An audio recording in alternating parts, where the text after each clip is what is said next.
کہ مفتی صاحب دیکھیں یہ جو بات انہوں نے کہی نا ہم نے سود سے کمایا، اصل میں اس کی میں ذرا تھوڑا وضاحت کر دی. یہ جملہ اس لحاظ سے ٹھیک نہیں ہے کہ اگر کسی شخص کا کارخانہ ہے تو وہ سود سے نہیں کما رہا، وہ کما رہا وہ ہے کارخانے سے کوئی چیز بنا کر. ان کی جی جی جی مراد یہ بالکل. ہے، ان کی مراد یہ ہے کہ ہم نے جو اپنے کارخانے چلائے، چاہے وہ کپڑے کا کارخانہ ہو، کاغذ کا کارخانہ ہو، لکڑی کا ہو، تو ہمیں اس کے لیے جو پیسے کی ضرورت پڑتی تھی تو کچھ پیسہ تو ہمارا ہوتا تھا، کچھ ہم بینک سے قرضے لیتے تھے، جی بالکل بینک سے بالکل قرضے یہی لے کر ہم نے سوال چلایا. تو اگر ایک شخص نے بینک سے قرضہ لے کر چلایا ہے اور قرضے پر اس نے سود ادا کیا ہے تو یقیناً گناہ گار ہے. لیکن سود دینے اور سود لینے میں ایک فرق یہ ہوتا ہے کہ سود دینے والا گناہ گار ہے اور اس کے وہ سخت گناہ کی وعید ہے، اللہ کے نبی صلی اللہ علیہ وسلم نے فرمایا ہے. لیکن چونکہ وہ اپنے پاس سے سود دے رہا ہوتا ہے، لے نہیں رہا ہوتا، تو اس کے پاس جو مال ہے وہ حرام نہیں ہوتا، وہ تو حلال رہتا ہے، لیکن اس عمل کا اس کو گناہ ملتا ہے کہ اس نے سود دیا ہے. چنانچہ علماء اکرام یہ کہتے ہیں ایسے جتنے بھی لوگ ہیں جو اپنا کاروبار کرتے ہیں، ان کو ایل سی کھولنی پڑتی ہے، بینک سے پیسے لینے پڑتے ہیں، کریڈٹ لائن لینی پڑتی ہے، تو ان کو چاہیے کہ وہ آج جو دنیا میں اسلامی بینک آ گئے ہیں، اسلامی مالیاتی ادارے، کم سے کم وہ اپنے سودی اداروں سے اس پہ شفٹ ہوں. بعض دفعہ لوگ یہ سوال کرتے ہیں کہ بھائی اس میں بھی علماء کے اختلاف ہے، تو میں اس کے جواب ہی دیتا ہوں کہ سودی بینک کے سود ہونے پہ تو کسی کا اختلاف نہیں ہے. اگر ایک بینک سود پہ کام کر رہا ہے تو اس کو تو وہ علماء جو اسلامی بینک کو جائز کہتے ہیں اور وہ علماء جو اسلامی بینک کو ناجائز کہتے ہیں، دونوں کا اتفاق ہے کہ سودی کاروبار حرام ہے. اب آپ آ جائیں اس پر جو اسلامی بینک والے ہیں، تو اسلامی مالیاتی اداروں کے کچھ علماء مخالف ہیں اور کچھ اس کے حامی ہیں. تو اگر آپ اس میں آتے ہیں تو کم سے کم آپ کو 100 میں سے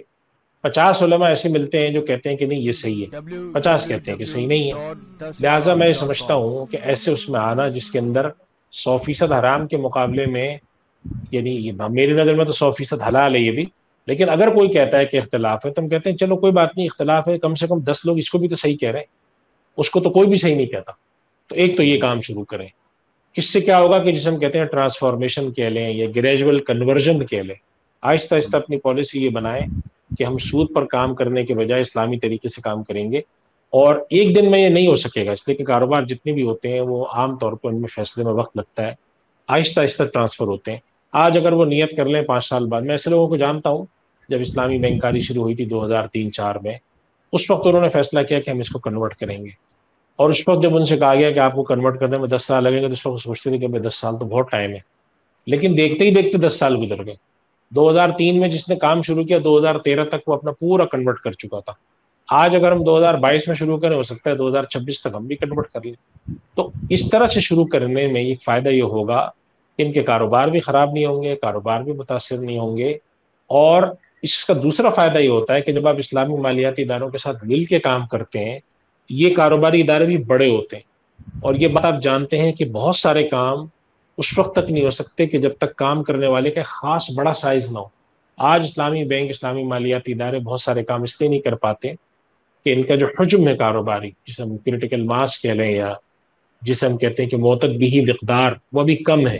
جتنا زیادہ بڑھتی جائے گی کنورژن ہوتا جائے گا، اور پھر کنورژن بھی ہوتے جائے گا، اس کے اندر بہتری بھی آتی جائے گی، اس کے اندر اصلاحات بھی ہوتی رہیں گی. اس لیے اگر ایسے کوئی صاحب ہیں تو اس طرح کا کنورژن کا پلان بنائے، اللہ تعالیٰ کی مدد ان کے شامل حال ہو.